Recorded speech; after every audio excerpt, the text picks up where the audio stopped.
On a tous déjà vécu ça, pas vrai? Ce moment où on sait très exactement ce qu'on devrait être en train de faire. C'est une tâche importante, une tâche qui pourrait même améliorer notre vie. Et pourtant, on ne la fait pas. Mais pourquoi?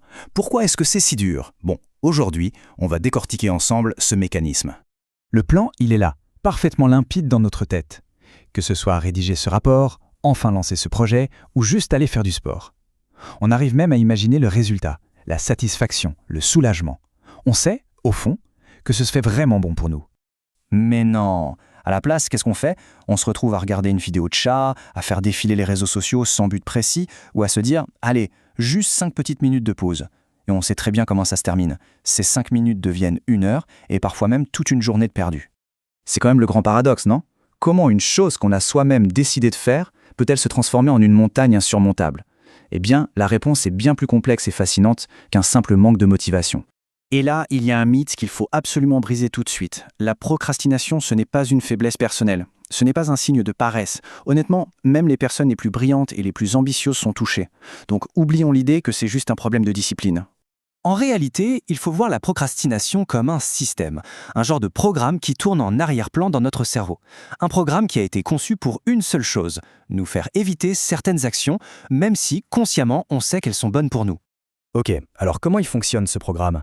En fait, il est alimenté par 3 grandes forces invisibles, 3 puissants mécanismes qu'il est crucial de comprendre si on veut reprendre le contrôle. La toute première force, c'est la plus ancienne, la plus primitive. Elle est câblée directement dans la partie la plus instinctive de notre cerveau, celle qui est obsédée par la survie. Il faut bien comprendre un truc. Notre cerveau n'a pas évolué pour gérer des tableurs Excel ou des projets sur 3 ans.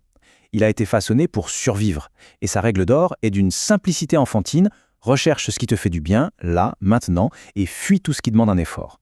Alors, pour le cerveau, le calcul est vite fait. D'un côté, on a une tâche difficile, ça veut dire effort, inconfort, peut-être même de l'incertitude, et de l'autre, une distraction facile, plaisir immédiat, effort zéro.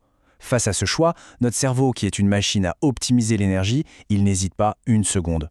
Allez, passons à la deuxième force. Celle-ci, elle est plus subtile, parce qu'elle ne concerne pas vraiment la tâche en elle-même, mais plutôt ce qu'on ressent à l'idée de la faire. On fait souvent cette erreur de penser que la procrastination, c'est de la paresse. Mais la réalité, c'est que lorsqu'on repousse quelque chose, ce n'est pas l'action qu'on évite, c'est l'émotion négative qu'on a associée à cette action. Et ces émotions, ça peut être plein de choses. La peur de ne pas être à la hauteur, l'angoisse de l'échec, l'ennui profond que la tâche nous inspire, ou simplement le stress qu'elle génère. Parfois, le simple fait de ne pas savoir par où commencer suffit à tout bloquer. Pour notre cerveau, c'est très simple, cette sensation désagréable, c'est une forme de douleur. Sa réaction est donc exactement la même que si on s'apprêtait à toucher une plaque de cuisson brûlante. C'est un réflexe automatique pour nous protéger, pour nous éloigner du danger. Et on arrive à la troisième et dernière force. Et celle-là, attention, c'est peut-être la plus trompeuse de toutes. C'est un véritable piège mental dans lequel on tombe tous. Ce biais, c'est cette petite voix dans notre tête qui nous vend une illusion magnifique. L'idée que la personne que nous serons demain ou la semaine prochaine sera radicalement différente, plus motivée, plus disciplinée, avec plus d'énergie, une sorte de super-héros de la productivité. Cette petite phrase « je le ferai plus tard », c'est sans doute le plus grand mensonge qu'on se raconte. Parce que soyons honnêtes, le nous du futur sera probablement aussi fatigué. Et il fera face exactement au même blocage. Au final, on ne fait que pousser le problème plus loin sans jamais le résoudre. Bon, maintenant qu'on a ces 3 forces bien en tête, on peut commencer à assembler les pièces du puzzle. Et c'est là qu'on arrive au cœur du sujet, à la révélation qui change vraiment la donne. La question qui vient naturellement, c'est « D'accord, mais alors, comment on fait pour lutter contre des mécanismes aussi puissants ?» Notre premier réflexe, c'est de se dire qu'il faut se forcer, se battre. Mais c'est précisément là qu'on fait fausse route. Essayer de régler le problème en s'ajoutant de la discipline, de la pression ou pire, de la culpabilité, c'est comme essayer d'éteindre un feu avec de l'essence. Pourquoi? Parce que tout ça, ça ne fait qu'ajouter encore plus d'émotions négatives à une tâche que notre cerveau cherche déjà à fuir.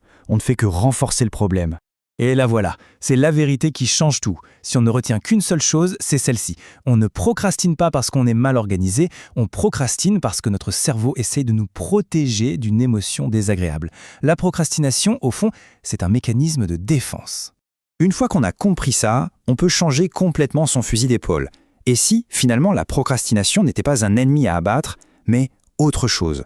Il faut commencer à la voir comme un signal d'alerte, un voyant qui s'allume sur notre tableau de bord. Ce voyant ne dit pas « on est nul », il dit « attention, il y a un problème avec la tâche elle-même.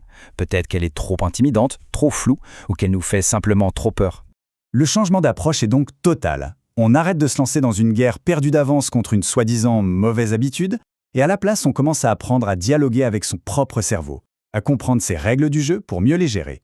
Au final, le véritable objectif, ce n'est pas de trouver la force de faire l'action malgré l'inconfort. Le but, beaucoup plus malin, c'est de réduire cet inconfort pour que l'action devienne, aux yeux de notre cerveau, le chemin le plus simple, le choix le plus logique.